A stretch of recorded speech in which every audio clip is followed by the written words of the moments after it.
Hi guys! Welcome to my YouTube channel. Kung bago ka pa lang po sa aking channel, please do not forget to subscribe, like, and share para po lagi po kayong updated sa aking mga videos.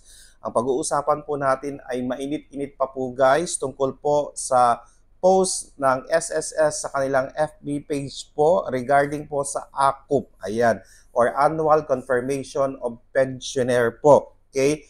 Sabi po doon sa kanilang post, para sa naipong pension dahil sa non-compliance sa AKUP or Annual Confirmation of Pensioner, makukuha po natin ang ating mga pension sa December 16, 2024 po. Ang release po ng mga pensioner po natin dahil sa non-compliance for AKUP ay December 16, 2024 po. Yay!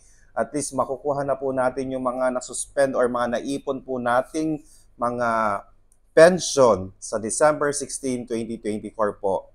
Bye-bye! Stay safe!